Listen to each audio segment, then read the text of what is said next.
গিন্নি, সারাদিন গ্রামে ঘুরে ঘুরেও কোনো কাপড় বিক্রি করতে পারিনি।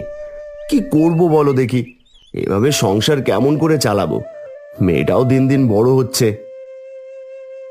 বলি, তোমাকে কতবার বলেছি বাড়িতে চাল ফুরিয়েছে, তুমি তো কাল চালানোনি। হ্যাঁ, আজ মেয়েটার সামনে আমি কি রেঁধে দেব বলো তো? গিন্নি, আজ দিনটা কারো বাড়ি থেকে ধার নিয়ে চালাও। আজ ফেরার সময় চাল কিনে আনবো। তুমি তো সব কিছুই দেখছো। একদিকে শীতকাল, আবার মাঠের কাজও ফুরিয়েছে। আমি কারো কাছে ধার চাইতে পারবো নে। যার কাছে ধার চাইতে যাই সেই এক এক কথা শোনায়। মনে হয় আমি তাদের ধার নিয়ে আর শোধ দিই না। তবে আজ দিনটা চালিয়ে নাও কোনোভাবে। আমি দেখছি কিছু ব্যবস্থা করতে পারি কিনা। শীতের পোশাক আছে, শীতের পোশাক, শাড়ি আছে, আরও আছে জামা। নেবেন নাকি কেউ মা বোনেরা? বেশি সময় থাকবে না, দাম যে বেশি নয়, মাত্র 150 টাকা করে। নেবেন গো শীতের পোশাক? উফ, বলি রোজ রোজ সকাল সকাল বাড়ির সামনে এমন চিৎকার কেন করো বলো দেখি? তুমি তো জানো তোমার কাপড় কেউ কিনবে না, তবুও রোজ রোজ এক চিল্লানো। আসলে ভাবি, আমি যদি চিৎকার না করি তবে তো আমার কাপড়গুলো কেউ কিনবে না। আর এই পোশাক বিক্রি করতে না পারলে আমাদের যে না খেয়ে থাকতে হবে। তুমি খাবে কি খাবে না সেটা আমার দেখার বিষয় না। যে না চেহারা, নাম রেখেছে পিয়ারা। হুঁ, কত বছরের পুরনো দেয়া পোশাক এখন বিক্রি করতে আনছে। কি কিনবে এই পোশাক? এটা আপনি ঠিক করলেন না। আমরা তো গরিব, তাই এমন করেন। হারান তার কাপড়ের বস্তা রেখে একটা গাছের নিচে বসে কাঁদতে থাকে। তখন সেখানে মহাজন আসে আর বলে, বলি, তুমি এই অসময় গাছের নিচে বসে কাঁদছো কেন হারান? কোনো সমস্যা হয়েছে নাকি? সমস্যা হলে আমাকে বলতে পারো। না মহাজন, কোনো সমস্যা হয়নি। আসলে প্রতিদিন সকালেই পোশাক বিক্রি করতে বের হই। আমি গরিব, এজন্য কেউ আমার কাছ থেকে পোশাক কিনতে চায় না। বলে আমার পোশাকগুলো নাকি ভালো না, পুরনো। আরো অনেক অনেক অপমান করে আমাকে। হারান, মন খারাপ করো না। আজ তুমি দুবেলা খেতে পারো না, কিন্তু বিধাতা এমনও করতে পারেন যে রোজ তুমি 2-5 জন অসহায়কে খাওয়াচ্ছ। ধৈর্য হারা হতে নেই। আমার কিছু খেজুর গাছ আছে, তুমি রস বানিয়ে বিক্রি করতে পারো। ধন্যবাদ মহাজন, আপনার মন সত্যি অনেক বড়। এখন গুড়ের চাহিদা অনেক বেশি। তবে আমি গাছ কেটে রস দিয়ে গুড় বানিয়ে বিক্রি করব। হ্যাঁ, সেটাই ভালো হবে। আমি আসি তবে। বিধাতা কাউকে নিরাশ করেন না। এই নাও, এই টাকা দিয়ে রসের হাঁড়ি কিনে নিও।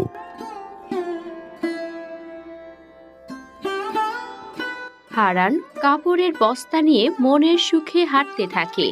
হঠাৎ রাস্তার পাশে এক বুড়িকে জড়সড় অবস্থায় বসে থাকতে দেখা যায়। কি গো বুড়িমা, এভাবে রাস্তার পাশে বসে আছো কেন? বাবা, আমার বাড়ি ওই সামনে। বাজারে যেতে চেয়েছিলাম শীতের কাপড় কিনতে। ঠিক মতো হাঁটতে পারি না, বড্ড শরীর খারাপ লাগছে, তাই বসে পড়েছি। আরে বুড়িমা, তোমাকে আর কষ্ট করে এত দূর বাজারে যেতে হবে না। এই নাও, এখানে অনেক শীতের কাপড় আছে, যা তুমি অনেক দিন পরতে পারবে। বাছা, তুই খুব ভালো রে, তোর মঙ্গল হোক বাছা।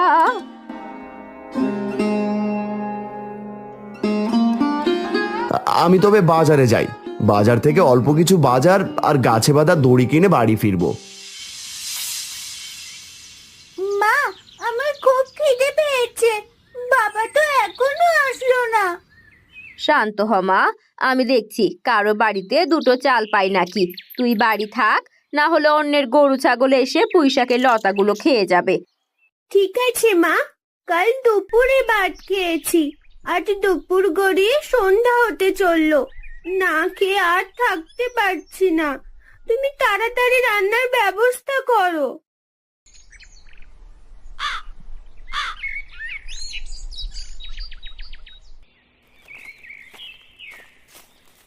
বুড়িমা বাড়িতে আছেন? আসলে বুড়িমা, মেয়েটা ক্ষুধায় খুব কষ্ট পাচ্ছে গো। আমাকে কিছু চাউল ধার দিন না, কাল দুপুরের আগে এসেই দিয়ে যাব।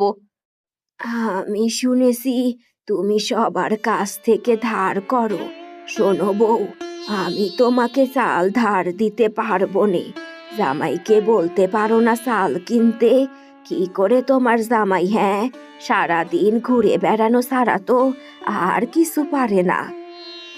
বুড়িমা, আপনি আমাকে যা বলবেন বলেন, ওই লোকটাকে নিয়ে কিছু বলবেন না। লোকটা সারাদিন অনেক কষ্ট করে। ভালোবাসা দেখি উতলাইয়া পড়তেছে, তাইলে ধার নিতে আইছো কেন? আমি ধার দিতে পারবো না, আমার বৌমা রাগ করব। তুমি আসতে পারো, যাও দেখিনি। এ কি, এতগুলো রসের হাঁড়ি! এত হাঁড়ি দিয়ে কি করবে তুমি? টাকাও বা কোথায় পেয়েছো যে এতগুলো হাঁড়ি কিনেছো? আর বলো না গিন্নি, আজ একজন খুব অপমান করেছে আমাকে কাপড় নিয়ে। সেসব মনে করে একটা গাছের নিচে বসে কাঁদছিলাম। তখন মহাজন এসে বলল তার খেজুর গাছ কাটতে। সে টাকাও দিল হাঁড়ি কিনতে। সত্যি মহাজন খুব ভালো। বিধাতা ওনাকে সব সময় ভালো রাখুন। যাই হোক, মেয়েটা খাবারের জন্য ছটফট করছে।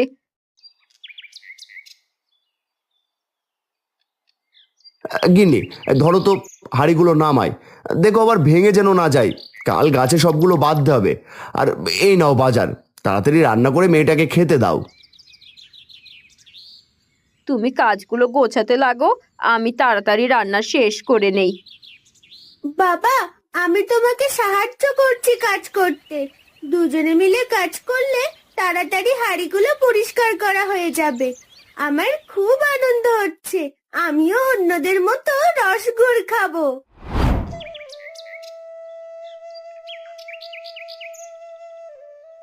দেখো বাবা, গাছ বেয়ে কত রস বেরোচ্ছে। কাল আমিও রস খাবো। কি আনন্দ!